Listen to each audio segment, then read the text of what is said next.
आज बहुत दिन के बाद आपसे फिर मैं मुखातिब हुआ हूँ और अच्छी बात यह है कि आज मैं पहली बार अपने चैनल पे आया हूँ। अपने चैनल का मतलब अगर आप इस चैनल को देखेंगे तो इसका नाम मेरा नाम ही है, विकास दिव्य कीर्ति। बहुत दिनों से कुछ ऐसी स्थितियाँ थीं कि मेरा मन हुआ कि एक चैनल मैं अपने नाम से बनाऊँ और मैं बहुत सुस्त व्यक्ति हूँ, टालता रहता हूँ चीज़ों को, इसको भी टाल रहा था। फिर आज सुबह अचानक मन में आया कि अगर कोई काम करना ही है तो क्यों ना किसी अच्छे दिन शुरू कर देना चाहिए और आज का दिन बहुत ही अच्छा दिन है। 26 नवंबर 1949 के दिन हमारा संविधान स्वीकृत हुआ था संविधान सभा में, इसलिए इसको हम संविधान दिवस कहते हैं। और 2015 में हमारी वर्तमान सरकार, जो मोदी जी की सरकार है, उसने इस दिन को संविधान दिवस के रूप में मनाना शुरू किया। आज ही के दिन संविधान सभा ने संविधान को फाइनली एक्सेप्ट किया था, एडॉप्ट किया था, इनेक्ट किया था। हालांकि संविधान लागू हुआ था 26 जनवरी 1950 से, लेकिन कुछ प्रावधान जैसे नागरिकता है जो आर्टिकल 5, 6, 7, 8, 9 है, या निर्वाचन आयोग है आर्टिकल 324 है, वो सब जो आर्टिकल्स हैं संविधान के आज के दिन लागू हो गए थे। तो आज हमारा संविधान का दिन है। और संविधान, कोई मुझसे पूछे कि मैं किस किताब को सबसे ज़्यादा महत्व देता हूँ जीवन में, तो वो भारत का संविधान है। भारत का निवासी हूँ तो भारत की पुस्तक मेरे लिए महत्वपूर्ण होना ज़रूरी है ही।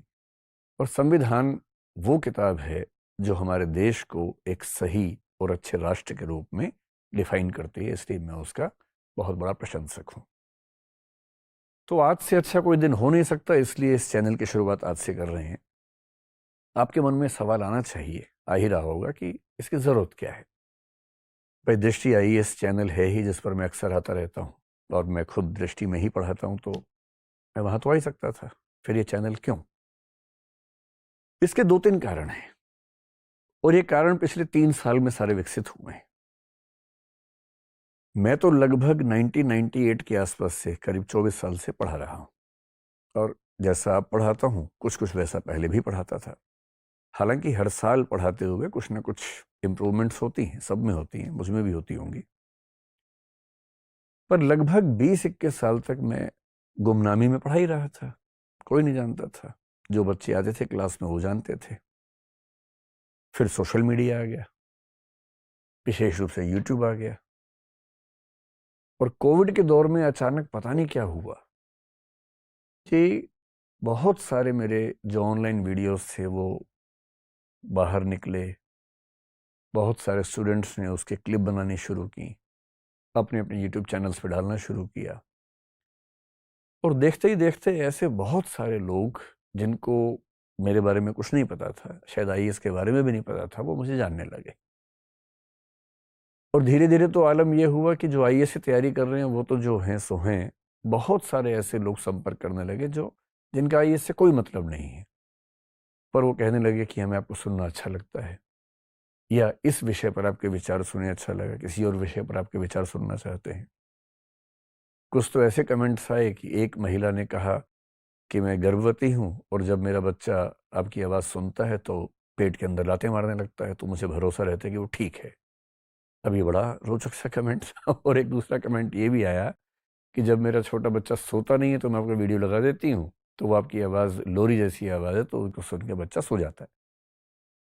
तो मुझे लगा कि मेरे ऑडियंस में 6 महीने के बच्चे भी शामिल हैं और जो बच्चे भी पैदा नहीं हुए वो भी शामिल हैं। तो अब स्पेशली कुछ दिन पहले मैंने 1-2 इंटरव्यूज़ कुछ चैनल्स पे दिए, जिनमें से एक ललन टॉप पे इंटरव्यू, काफ़ी बड़ा इंटरव्यू था। एक संदीप माहेश्वरी के चैनल पे दिया। सब में फ़िलॉसफ़ी की कुछ बातें हुईं, कुछ गहरी बातें मनोविज्ञान की हुईं।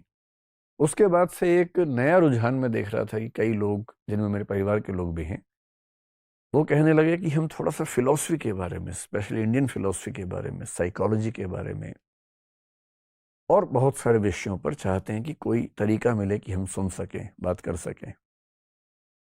तो दृष्टि आईएएस की अपनी एक दुनिया है।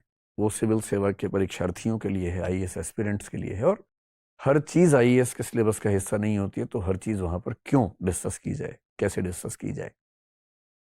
तो लगा कि ठीक है, उन ऑडियंस के लिए जिनको आईएएस की तैयारी से मतलब नहीं है, या है भी मान लीजिए, क्यों ना मैं अपना इस सोशल मीडिया की दुनिया में एक कोना अपना भी बना लूं जहां अपनी बात कह सकूं। और मुझे भी जब मैं अपनी बात कहता हूं, अपने विचार रखता हूं, जो आज तक पढ़ा सुना समझा, जब उसे अभिव्यक्त करता हूं तो वही फीलिंग होती है जिसको सेल्फ एक्चुअलाइजेशन कहा गया है दर्शन में। यानी कि ऐसा लगता है कि मैं वो काम कर रहा हूं जिस काम को करने के लिए मेरा अस्तित्व है, मेरा जीवन है, और यही है जिसमें मैं कुछ उपयोगिता दे सकता हूं समाज को, तो क्यों ना फिर ऐसा दूं। तो ये एक ऐसा चैनल है जिस पर मैं अपने विचार, इस बात से मुक्त होकर कि आईएएस का पाठ्यक्रम है या नहीं, इस बात से मुक्त होकर कि मेरे विचार का क्या प्रभाव पड़ेगा, या मतलब तैयारी करने वाले बच्चे कैसा आंसर लिखेंगे, उससे मुक्त होकर मैं अपनी बात रख सकूं। यहाँ तक कि उन मुद्दों पर भी रख सकूं जो मुद्दे मैं अक्सर जिन पर बात करने से बचता हूं पढ़ाते समय, क्योंकि विद्यार्थियों से मैं बात करते हुए सिर्फ वही पक्ष रखना पसंद करता हूं जो उनकी तैयारी के लिए है, जो उनकी परीक्षा के लिए है। लेकिन यहाँ मैं थोड़ा सा मुक्त होकर अपने मन की बात कह सकता हूँ। मैं एक एपॉलिटिकल आदमी हूँ, किसी राजनीतिक विचारधारा से जुड़ा हुआ नहीं है, तो मैं तटस्थ होकर विभिन्न मुद्दों पर अपनी बात रखूं ताकि हम सबको कम से कम विचार विमर्श का मौका तो मिले, बहस का मौका तो मिले। कोई एक्ट, कोई कानून अच्छा है कि बुरा है, कम से कम दोनों पक्ष जानने को तो मिले। जरूरी होगा तो मैं अन्य व्यक्तियों को भी इस चैनल पर लाऊंगा जो कायदे की बात कर सकते हैं, दोनों पक्षों की बात कर सकते हैं।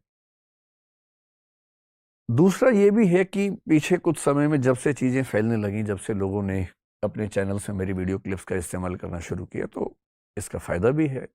लोकप्रियता किसे बुरी लगती है, पर नुकसान भी है कि कौन कौन से वाक्य को कहाँ से काट के, संदर्भ से हटा के, सनसनीखेज बना के चला देगा, और उसके बाद लंबे समय तक मुझे हज़ारों लाखों आलोचनाएं और नफ़रतें झेलनी पड़ेंगी।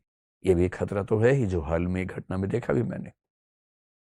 तो मेरे मन में ये भी आया कि एक ऐसा चैनल हो जहां मैं अपनी बात प्रामाणिक रूप में रख सकूं, जहां मुझे ये भय ना हो कि चीज़ें डिस्टॉर्टेड हैं, डॉक्टर्ड हैं, मैन्युफैक्चर्ड हैं, गलत तरीके से आई हैं। तो इस चैनल पर मैं जो भी बात कहूंगा वो मेरी ऑथेंटिक राय किसी मामले में होगी। क्लास में से कोई क्लिप काट के कोई आपको दिखाए, उस पर बहुत भरोसा मत कीजिएगा। जो इस चैनल पर बात कहूंगा, मैं खुल के कहूंगा, हर मुद्दे पर कहूंगा, वो ऑथेंटिक है, और उसके लिए मैं पूरी तरह से जिम्मेदार हूं। इस विश्वास के साथ आप इस चैनल को देख सकते हैं, अगर आप देखना चाहें तो। इस चैनल पे क्या होगा, मैं निश्चित समय तिथि तय नहीं कर सकता कि मैं हर रोज या हर 7 दिन में वीडियो बनाऊंगा, लेकिन हाँ, मैं इस पे आता रहूंगा, अक्सर आता रहूंगा। फिलॉसफी की बात करूंगा। क्यों नहीं भारत के आम व्यक्ति को, समाज के आम व्यक्ति को ये पता हो कि भारत और पश्चिम और दुनिया के तमाम दार्शनिकों ने दुनिया को किस नजरिए से देखा है, समझा है। मैं निष्कर्ष नहीं निकालूंगा कि कौन अच्छा है कौन बुरा है, निष्कर्ष आप खुद निकालिएगा, लेकिन पता तो हो दुनिया के धर्मों की क्या धारणाएं हैं, पता तो हो हमारा कानून कैसा है, संविधान कैसा है, समाज शास्त्र में हमारे समाज को लेकर, दुनिया के अन्य समाजों को लेकर क्या बातें मानी जाती हैं, कही जाती हैं, क्या रिसर्चेज हुई हैं, ये तो जानकारी होनी चाहिए। मनोविज्ञान के इतने गहरे गहरे सिद्धांत इस दुनिया में हैं, भारत में भी है। जैसे सांख्य दर्शन ने कुछ सिद्धांत दिए, पश्चिम में बहुत लोगों ने दिए। हमें पता होना चाहिए, आम आम भाषा में पता होना चाहिए कि क्या क्या विचार दुनिया के लोगों ने किए हैं। एक विश्वविद्यालय में जो हजारों चीजें हम पढ़ते हैं, वो सब चीजें यूट्यूब के माध्यम से आम आदमी तक क्यों नहीं पहुंच सकती हैं। और मैं अकेला व्यक्ति नहीं हूं, ऐसे और भी लोग हैं जो करते हैं। थोड़ा सा मैं भी कर सकता हूं। जिन विषयों में मेरी थोड़ी सी पकड़ है, मैं उनमें करूंगा। साहित्य है, हिंदी का साहित्य है, बाकी संस्कृत साहित्य है, अन्य साहित्य हैं, उनमें इतनी गहरी गहरी बातें कही गई हैं। वो गहरी बातें हम सबके बीच में क्यों नहीं होनी चाहिए। तो मेरी इच्छा है कि कोई लिमिट ना हो।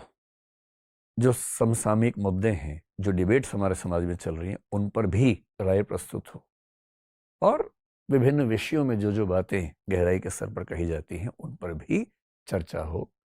और मैं ही क्यों तय करूं, आप ही कमेंट सेक्शन में अपने सुझाव दे के बता सकते हैं कि किन विषयों पर आपकी जानने की इच्छा है। तो मैं अपनी सीमाओं के तहत, क्योंकि समय बहुत ज़्यादा नहीं होता है, लेकिन इतना होता है कि मैं महीने में 2 3 4 बार किसी किसी मुद्दे पर अपनी राय रखूं। अच्छी लगे तो ठीक है, बुरी लगे तो खारिज कर दीजिए उसको, लेकिन कम से कम विमर्श की संस्कृति तो हो। और एक अच्छा समाज वही होता है जहां विमर्श की संस्कृति होती है। वॉल्टर बेजहर्ट नाम के एक बड़े अच्छे चिंतक ने कहा कि दुनिया के अधिकांश समाज अनुकरण करते हैं, चर्चा का वरदान कुछ ही समाजों को हासिल है, और आश्चर्य की बात नहीं कि वही कुछ समाज विकास के पायदान पर सबसे ऊपर खड़े हुए हैं। हम तो उस देश के लोग हैं जहां शास्त्रार्थ की परंपरा चलती थी, चर्चाओं की परंपरा चलती थी। ये जो विमर्श की परंपरा है, ये बची रहेगी तो मान के चलिए कि एक समाज के तौर पर हमें आगे बढ़ने से कोई रोक नहीं पाएगा। और विमर्श बंद हो जाएगा तो फिर समाज कैसे आगे बढ़ेगा? फिर तो हम कूपमंडूक हो जाएंगे, फिर तो हम सबके सब अनुयायी हो जाएंगे। सोचने वाले, चिंतन करने वाले विवेकशील प्राणी कहाँ बचेंगे?